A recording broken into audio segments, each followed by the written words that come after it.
వస్తున్న కాంట్రాక్టర్లు సిండికేట్ అయ్యి పనిచేయకుండా ఉంటారు.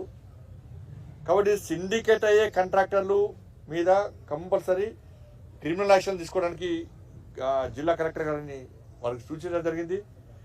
బ్లాక్ లిస్ట్ ఎవరైతే పీరియడ్ అయిపోయినాక కూడా పని చేస్తలేరు 2 జిల్లాల అధికారులు ఆదేశించారు జరిగింది. మొత్తం పూర్తి డీటెయిల్ రిపోర్టు 1 వీక్ లోపల జనవరి 5th లోపల ఏ కాంట్రాక్టరు పని ఎందుకు చేయలేదు, పని చేయని కాంట్రాక్టర్ మీద డిపార్ట్మెంట్ పరంగా సీరియస్ యాక్షన్ తీసుకోవాలి.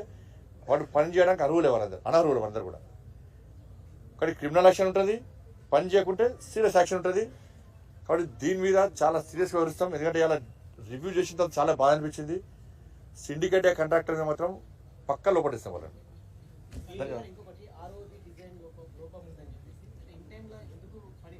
ఇన్ టైం కాదు, టైం ఉంది, దానికి పని అవుతుంది. డిజైన్ లోపం ఏం లేదు, డిజైన్ లోపం ఏం లేదు.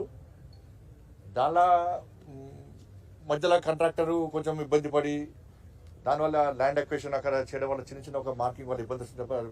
డిజైన్ వల్ల ఇబ్బంది లేదు, ఫండ్స్ వల్ల ఇబ్బంది లేదు. ఎందుకంటే 100% ఫండ్స్ సెంట్రల్ గవర్నమెంట్ ఇస్తున్నది. అంతకుముందు 20% సెంట్రల్ గవర్నమెంట్ ఇవ్వాలి, 80% స్టేట్ గవర్నమెంట్ ఇవ్వాలి.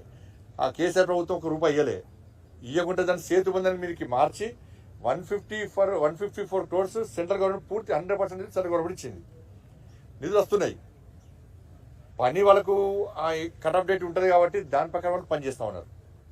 కాబట్టి ఆ పీరియడ్ అయిపోయింది దానికి ఇబ్బంది వస్తుంది. ఆ పీరియడ్లో కూడా కంప్లీట్ చేస్తారు. పక్క ఒక సర్వీస్ తో ఇబ్బంది వస్తుంది కాబట్టి దాన్ని కూడా 36 lakhs శాంక్షన్ చేసాం కాబట్టి అది కూడా ఇబ్బంది ఉంటుంది. చేస్తున్నాయి.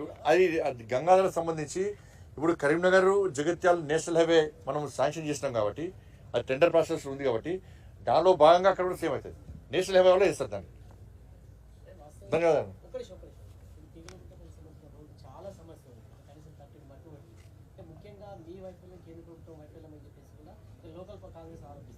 ఏం వైఫల్యము చెప్పాలి, వైఫల్యం చెప్పాలి కదా. వైఫల్యం ఏంది? కేంద్ర ప్రభుత్వం వైఫల్యం రోడ్ ఆర్ఓబి శాంక్షన్ చేసుడా, 154 కోట్ల రూపాయలు కేంద్ర ప్రభుత్వం నిధులు ఇచ్చుడా. ఇప్పుడు 36 లక్షల రోజుతో రోడ్డు సరే లోకల్ ఉండి ఇంకా సర్వీస్ కూడా వేసే దమ్ము లేదు వీళ్ళకు. 154 కోట్ల రూపాయలతో ఆర్ఓబి శాంక్షన్ చేస్తే కనీసం కృతజ్ఞత భావం లేదు. లేనప్పుడు కొబ్బరికాయ కొట్టిపోయారు సిగ్గు లేకుండా. మేం చేస్తామన్నారు, మరి ఇప్పుడు ఎట్లా విమర్శిస్తారు? ఆర్ఓబి ఎట్లా విమర్శిస్తారు? ఇవాళ చేయించింది 100% బడ్జెట్ ఇచ్చింది కేంద్ర ప్రభుత్వం. కాబట్టి ఇలా మొన్న నేనే మాట్లాడి మళ్ళీ సర్వీస్ రోడ్ శాంక్షన్ చేసినాం. సర్వీస్ రోడ్ అయితే కొంచెం ఇబ్బంది తగ్గుతుంది. కాబట్టి కాంట్రాక్టర్కు ఈ టైం ఉంటుంది. ఈ టైం లోపల పూర్తి చేసేటువంటి అవకాశం ఉంటుంది. కాబట్టి అది దాటిందంటే కాంట్రాక్టర్ మీద యాక్షన్ ఉంటుంది.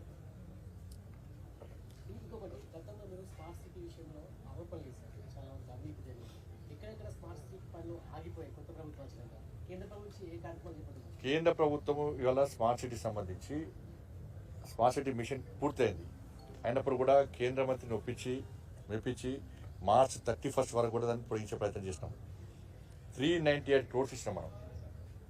కాబట్టి ఇంకా 70 కోట్లు కేంద్ర ప్రభుత్వం నుంచి రావాల్సి ఉన్నది. 70 కోట్ల రూపాయలు కేంద్ర ప్రభుత్వం రావాల్సి ఉన్నది. దానికి రాష్ట్ర ప్రభుత్వం 70 కోట్లు ఇవ్వాల్సి వస్తుంది. దీనికి సంబంధించి ఇంకా 30 కోట్ల రూపాయలు పెండింగ్ వర్క్స్ ఉన్నాయి వీళ్ళ దగ్గర. 30 crores సంబంధించి వాళ్ళు యూసీ ఇవ్వలే, అది పెండింగ్ ఉంది. ఇంకా అవి ఎందుకు పెండింగ్ ఉన్నాయో తెలియదు. అది ఆ 30 crores సంబంధించి యూసీ ఇస్తే ఇంకా 100 కోట్లు 70 కోట్లు కేంద్రం నుంచి వస్తే స్మార్ట్ సిటీ మిషన్ అనేది పూర్తి అవుతుంది. స్మార్ట్ సిటీ వర్క్స్ నాకు తెలిసి ఎక్కడ పెండింగ్ లేవు. దీనిలో ఒక కన్ఫ్యూజన్ అదొకటి. ఎందుకంటే ఒక కాడ ఒక రోడ్ వేసినారు, ఇవాళ మీటింగ్లో అదే చెప్పినాను. ఒక కాడ ఒక గల్లీకి రోడ్ వేసి 50% రోడ్ కంప్లీట్ చేసినారు, 50% పెండింగ్ ఉన్నది. ఈ రోడ్ వేయకుండా ఇబ్బంది లేదు, సగం రోడ్ వేసరికి ప్రజలు ఇబ్బంది పడుతున్నారు. ఈ రోడ్ ఎందుకు ఆగింది అని అడిగితే స్మార్ట్ సిటీ పైసలు అంటున్నారు. అవి ఎవరి స్మార్ట్ సిటీ పైసలు కావాలి? సిడిఎఫ్ ఫండ్స్ వస్తలేవు, కాన్స్టిట్యూన్సీ డెవలప్మెంట్ ఫండ్స్ వస్తలేవు. ఇలా స్మార్ట్ సిటీ కింద బదనాలు చేస్తున్నారు. అంటే సిడిఎఫ్ స్మార్ట్ సిటీ పైసలు అనేది ప్రజల లోపల కొంచెం అయోమయం ఇచ్చే ప్రయత్నం కొంతమంది చేస్తున్నారు. దానికి ఇప్పుడు క్లారిటీ ఇస్తాం. అందుకే చెప్పినాం, కొత్త రోడ్స్ దయచేసి ఇవ్వకండి. ఎక్కడైతే పెండింగ్ ఉన్నాయో, సగం పనులు పూర్తయినాయో వాటిని పూర్తి చేసిన తర్వాతనే మిగతా ఇవ్వండి అని చెప్పినాం. దాంతోపాటు మన అమృత్ కోసం 374 కోట్లు కరీంనగర్ పార్లమెంట్కి ఇచ్చినాం. అమృత్ పైసలు 374 crores ఇవాళ కరీంనగర్ పార్లమెంట్కి ఇచ్చినాం. దాని కూడా టెండర్ ప్రాసెస్ మన కరీంనగర్లో కార్పొరేషన్ ఇనాగ్రేషన్ చేసినాం. మిగతా కూడా ఇవాళ ప్రభుత్వం స్టార్ట్ చేసిన ఆల్రెడీ. అది కూడా టెండర్ ప్రాసెస్ పూర్తి కాబోతున్నది. దాని ద్వారా కూడా ఇంకా అభివృద్ధి జరిగేటువంటి అవకాశం ఉంది. సో ధన్యవాదాలు. దాంతోపాటు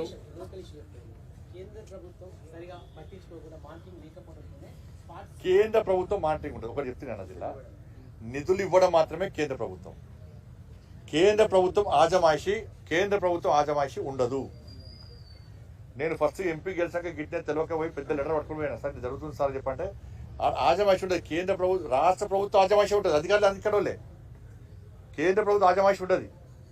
స్మార్ట్ సిటీ నిధులు డైవర్ట్ చేస్తే కేంద్ర ప్రభుత్వం ఆజమాయిషీ. స్మార్ట్ సిటీ నిధులు డైవర్ట్ చేసారు, ఇవ్వలే. అప్పుడు కేంద్ర ప్రభుత్వం ఇన్వాల్వ్ అయ్యి నిధులు ఇచ్చే ప్రయత్నం చేసింది కేంద్ర ప్రభుత్వం. నేను అర్బన్ డెవలప్మెంట్ కమిటీ మీటింగ్లో మాట్లాడిన తర్వాతనే 196 crores కరీంనగర్కి వచ్చినాయి. మళ్ళీ గొడవ చేస్తేనే రాష్ట్ర ప్రభుత్వ వాటా 196 crores రాష్ట్ర ప్రభుత్వం వాటా ఇచ్చింది. అప్పటికి 3 సంవత్సరాలు కేంద్ర ప్రభుత్వం ఇచ్చిన 196 కోట్ల రూపాయలు రాష్ట్ర ప్రభుత్వం మొత్తం డైవర్ట్ చేసింది. నేను కొట్లాడి తర్వాతనే ఇచ్చాడు మళ్ళీ. కాబట్టి ఆజమాయిషి ఉండదు, అక్కడనే ఇబ్బంది వస్తున్నది.